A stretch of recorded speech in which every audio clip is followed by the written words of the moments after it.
again, and you're very welcome to another edition of Fashion and Lifestyle.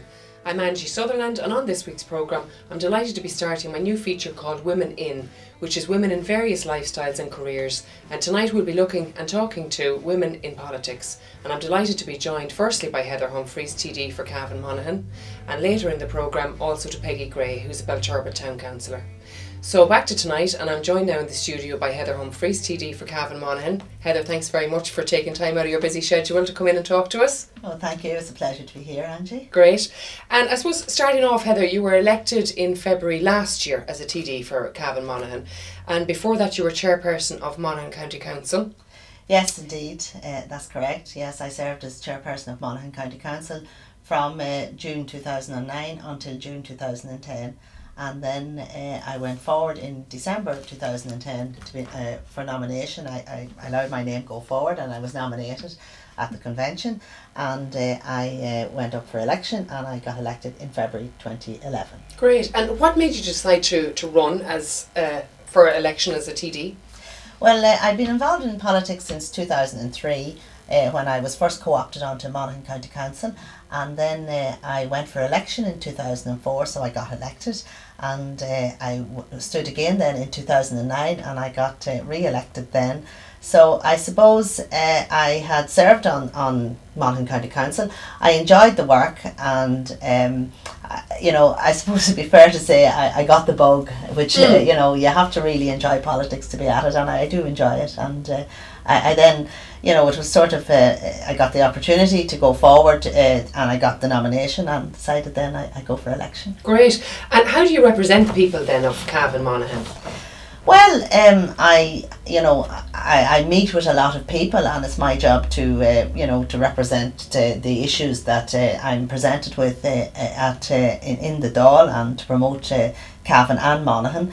And I meet with a lot of groups of people. I hear their concerns, I hear the issues that they want raised, and I raise those issues on their behalf. And there are many different issues that you could be asked to consider. For example, I meet many groups from the farming community, and I raise the issues that they ask me to raise. And I meet you know, different community groups, and there are many different issues that you would deal with, and it's my job to listen, and and to individuals as well. It's not just groups of people. I meet individuals, and there are issues that they feel that could be, maybe something could be done different, or maybe something that they feel isn't you know, it's not you know, it's not fair or equitable what's happening, and I bring those issues to the Dáil with me, and I raise those issues on their behalf.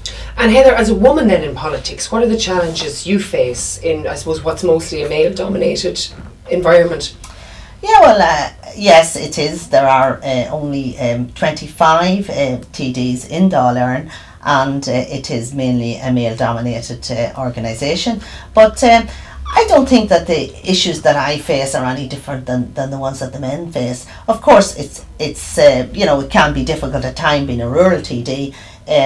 For me specifically at the minute, my children are both in college, so they're sort of you know, dependent, you know, they're self-sufficient. Well, not say self-sufficient, but they're independent, and they, you know, they can go about their own lives. But if they were smaller and if they were younger, it would be difficult, because you do stay in Dublin on a Tuesday night when the Dáil is in session. You're there on a Tuesday night often till late, and Wednesday night, and I don't return home until late on a Thursday evening. So from that point of view, it would be difficult. You know, it would be very challenging for somebody with small children. But indeed, that's the case too for men with small young children. You know, that are rural TDs. It is difficult, but that's the job, and that's what you sign up to. And of course you're a Fine Gael representative, and you obviously enjoy political life. What's the best thing about it? Is it meeting the people? Is it bringing issues to light to help people? I think the most enjoyable part of it is you know, helping people and being able to resolve issues and highlighting something that needs to be changed. And you know, you don't change things just overnight, and you know, you have to you know, you start and you feel something's wrong, so you go through and you keep you know, following the particular issue, and you get great satisfaction if you know, if you get it resolved. But then for people individually, if you can help them in any way, that's very rewarding. It's very rewarding to be able to make a difference in somebody's life. And I suppose then, because you mentioned that you have to split your time between Dublin and you have to stay overnight, maybe on a Tuesday night, it takes a lot of organisation on your part to be able to do that and to be able to run your office. You have a constituency office in Monaghan as well, and you mentioned that your children are away, but I suppose it still takes a lot of commitment to split your time between Cavan and Monaghan and Dublin. Yeah, oh absolutely. Now I work well, you know, I try to keep one day free, which is a Sunday. I try to keep that as a family day, because you have to have, everybody has to have a work-life balance as well, and sometimes unfortunately it doesn't work out because you may have a function you have to go to or something. But I work Monday to Saturday. I split my time between my office in Monaghan, my office in Cootehill, and then when the Dáil is sitting, I am 3 days in Dublin, and sometimes you're required to be there on a Friday as well. So it does mean that you're away from home quite a bit. And well, there's a lot of forward planning, but I think that comes with any job. Yeah, and it's part and parcel of any job, really. You know, when you're a working mother, you have to forward plan. Exactly, and multitask, which us women are great at doing, we're told. And I suppose on a personal level, then, away from politics for a minute, you're a keen piano player yourself. Tell us a little bit about that. Yes, well, I do enjoy playing the piano. It's certainly not for anybody to hear, because I'm not particularly good, but I do get I do enjoy it, and I find that it's very relaxing. And I play in the church one Sunday a month. I play the church organ. Right, not very well, but nevertheless I enjoy doing it. And you worked, of course, your first job was in Butlins in Mosney as well. Yes. That was a long time ago, actually.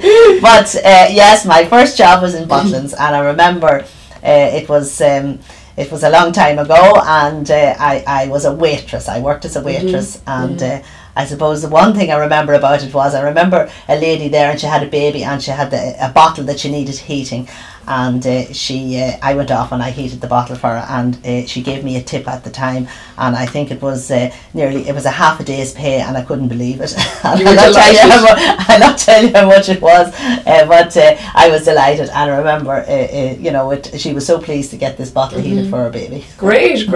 So I suppose back to the political side then, Heather, is there any projects or committees that you're involved in at the minute, or that you're going to be working with in the future? Yeah, well, I'm on the finance committee, and having worked in the bank and in the credit union, my background has always been in the financial services. So I'm on that committee, which I do enjoy, and there's a fair bit involved in that. Now, the other thing that I'm particularly involved at the minute is getting more women interested in politics. And I think it's important that more women do get involved in politics. And this isn't about competing against men, it's about women getting involved and bringing another dimension to it. And I think women need to get more involved in policy making, and what women do is they bring a different dimension to the decision making table, and I think it's important that we do that. And I'm involved with a number of different groups where I've been out speaking to women's groups and sort of on the ground, small groups, and I think that if we can get more people involved at grassroots level and on the ground involved, and where they feel that their opinions are taken on board and where they can make a difference. And I think that's important, and I'm very committed to getting more women involved in politics. Because you mentioned earlier there are only 25 female deputies in the Dáil, so it would be nice to get that number increased. Is there a lot of interest in among women in getting involved in politics? Yes, I think there is more interest now, and I think women are they're more confident, and I think it's confidence that will help them. If they believe in themselves, it will help them get involved in it. And I think that women have a huge amount of skills, and they have a huge amount to bring to politics. And I really now feel that this is a good time for women to get in there and get involved. And not everybody maybe wants to be serving on their local county council, but I think it's important that women meet, and that they contribute towards policy decisions, and make their views known, so that they can be taken on board. Because as I say, they do, you said earlier yourself, women can multitask, and there are many skills that women can bring to the decision making table. And one of your own favourite quotes, Heather, I have it here, is good leadership can be described as humility with a great resolve to succeed. Yeah. So you're a firm believer in that? I think yes. I think I found that quote from I think it was Roosevelt actually. That quote came from, and I think that you always have to remember. There are sometimes politicians can be seen as removed from the people, and I think it's so important that we listen to our constituents, and that we we don't let this idea of power get to our head. We remain grounded. And we also have to have a great determination to succeed as well, because unfortunately we are in difficult times, but we have to see that there is a path, and there is a goal at the end of it, and we have to have a strong resolve to succeed. And do you think we'll ever see a female Taoiseach? Well, I think that we will in due course. Yeah, I think so. And the more women that get involved, we could be looking at the future female Taoiseach here. I think the more women that get involved in politics, the better chance we have that we'll have a female Taoiseach. And just going back to quickly what you said, Heather, before we wrap up, about people being in hard times, are more and more people coming to you with different issues? Are you seeing more need out there in the Cavan Monaghan constituency? Yes, there are some very difficult issues, and people are in difficult times, and financially people are finding it very difficult, and they're struggling, and it's not easy. But nevertheless, we just have to try and work our way through it, and get there, and it's like everything else. When we were in the boom, we thought it'd never end, and now when we're in difficult times, we think we'll never get out of it, but we will get out of it. And that's what when I say we have to have all a resolve to succeed and work together to get us out of the situation we're in at the minute. Great. And Heather, how can people get in touch with you if they want to contact you about some issues? Yeah, well, I have a website, and it's heatherhumphries.ie is my website, and all my contact details are on that. And I have an email address, which is heather.humphries@oir.ie, and my office in Monaghan is open from 9:30 to 5:30 Monday to Friday, and then I have an office in Cootehill as well, so and I'm in the Dublin office too. So all of those details are on the website. On the website, so that's www.heatherhumphries.ie. Yeah. Great, Heather. Thanks very much, and continued success in your political career. And we hope to see you back soon again. Well, thank you. Thank you very much. Thanks, Heather. So we have to go to a quick commercial break now. But join us when we come back in a few minutes, when I'll be talking to Peggy Gray, who is Belturbet Town Councillor.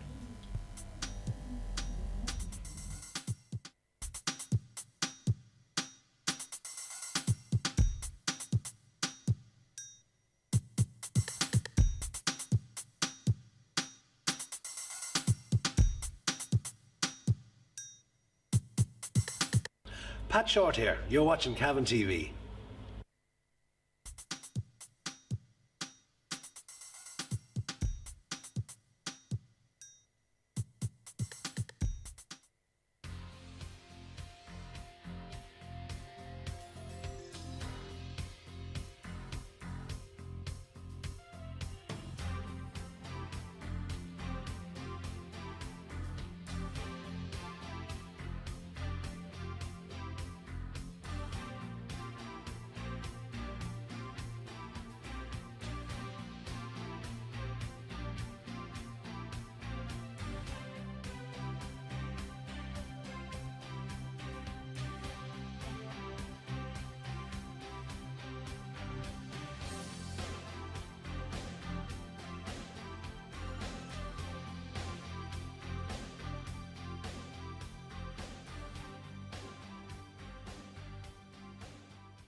Welcome back, and I'm delighted to be joined now by Peggy Gray, who's a Belturbet Town Councillor. Peggy, thanks for coming in to talk to us. Thank you very much indeed. In our Women in Politics feature. And you're involved in the Town Council in Belturbet. Yes. How did you get involved?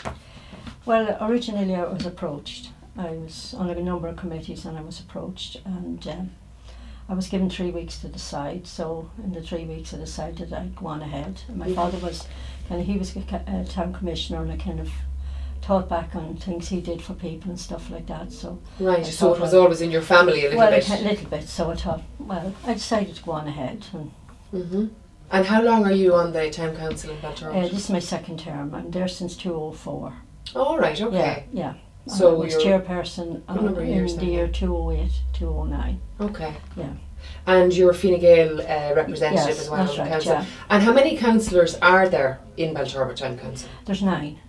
There's 5 independents, 3 Fine Gael and 1 Fianna Fáil. Right, so they would all represent then different policies when they're from different parties? Yeah. Right, okay. And does each councillor then, obviously, they all have to be from around the Belturbet area? Is that how they can get elected? Around within a certain area of Belturbet, yeah. Most of them are around Belturbet, yeah. Okay, and how often does the council meet? Once a month. Right, and how often are the councillors elected? Every 5 years. Every 5 years. Yeah, so this is your second term then, this as you said earlier. Term, yeah. Okay, so you've seen a lot since 2004, since you were elected. Yeah. And do you see a need in what people are coming looking to you for? Yeah, well, I suppose being a woman, people approach me about different things. Women in particular approach me about things in the household that needed, or I get a lot of to help people fill in application forms, or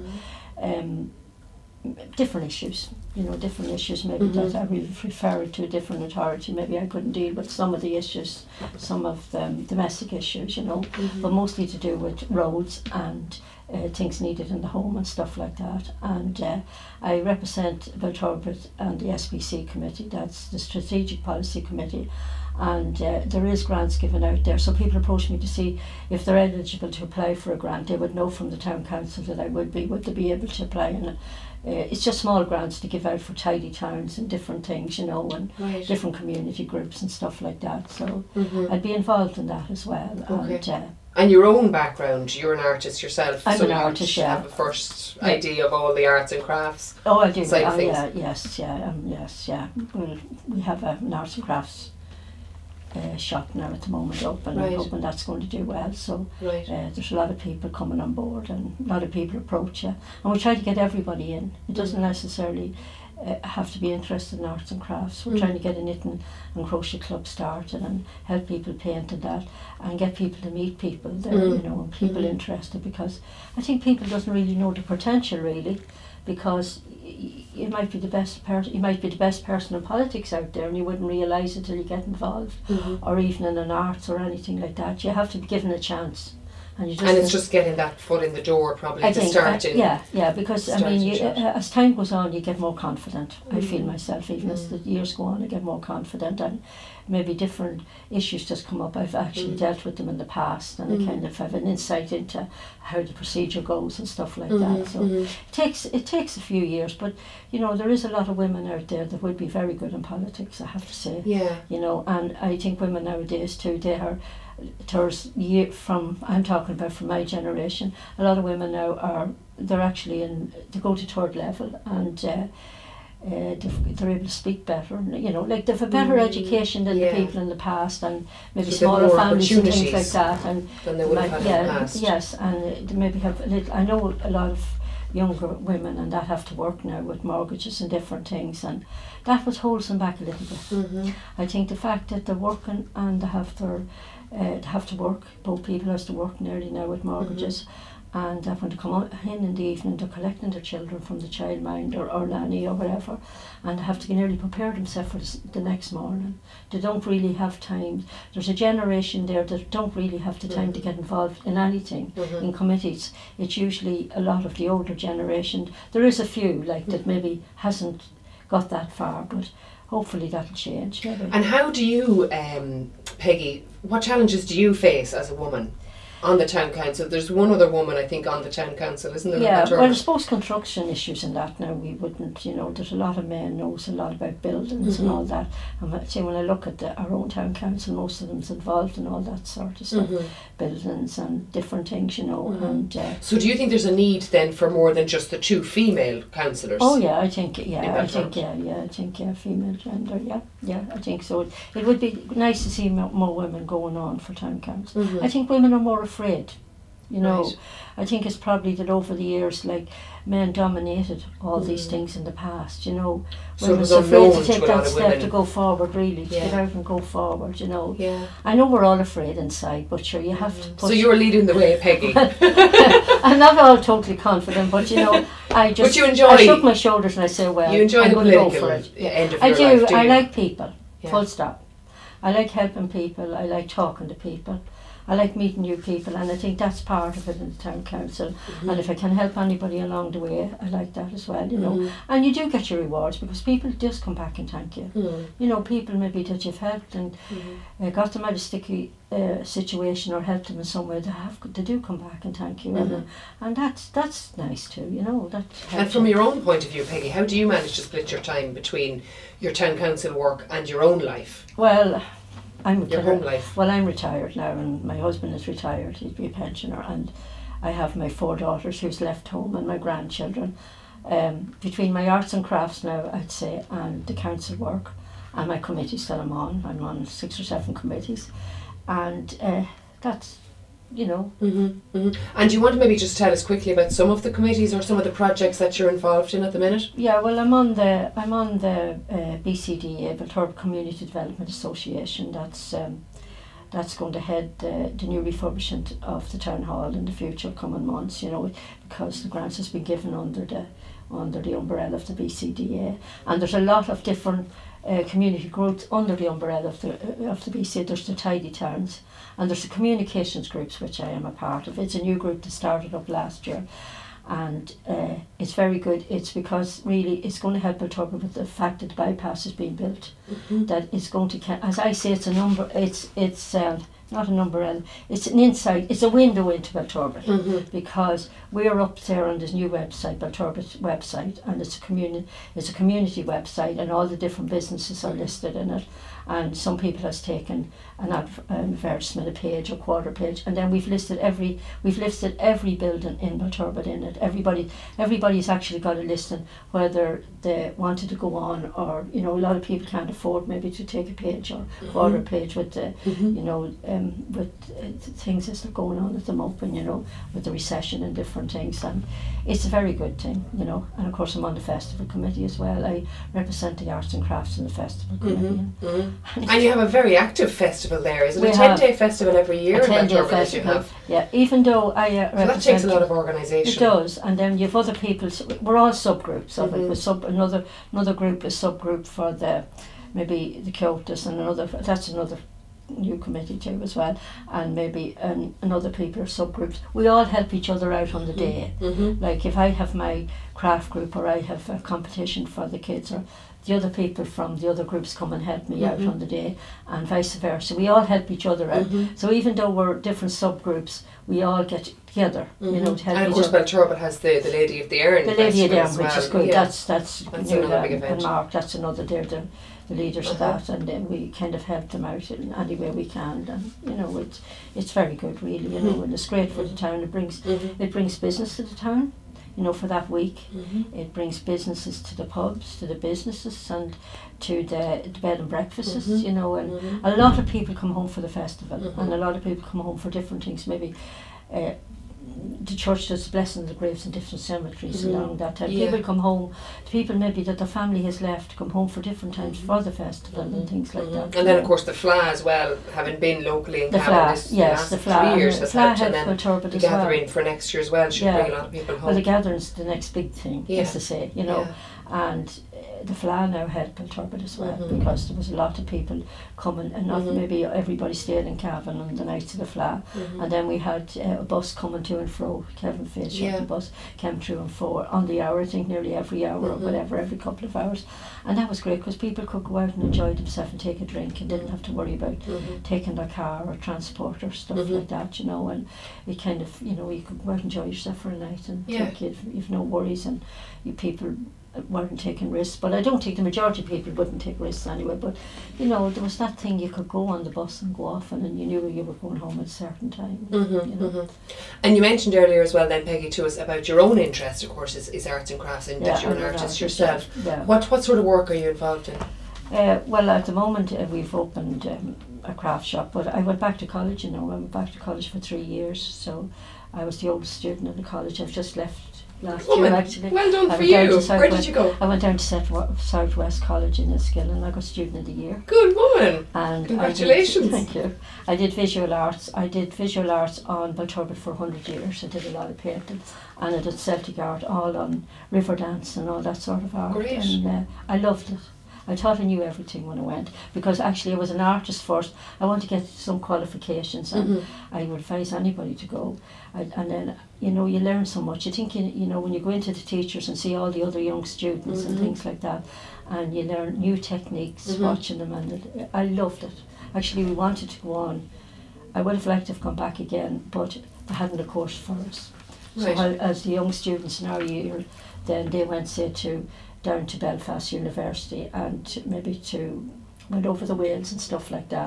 That wouldn't be for me, because driving now, I just drive to B&B. Well, good for you. You did the 3 years, and you got Student of the Year. Very good. Well done, Peggy. Not too bad. That's great. Good woman. You've got a lot going on. Peggy, thanks very much for coming in. We'll have to wrap it up, but just, I suppose, if anybody wants to contact you, we have your email here. It's peggygray60@yahoo.co.uk if anybody wants to contact you from a counsellor's point of view. That's fine. Or your mobile 087 3155 130. Oh, yeah. That's great. Peggy, thanks very much for coming in to us.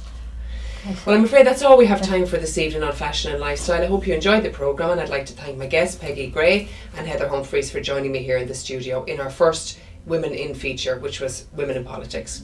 And next week here in the studio, I'll have some fashion for the men, which will be from DT1 Menswear. They'll be joining us in studio, and also on the programme we'll have Finbar O'Donoghue from Finbar O'Donoghue Photography.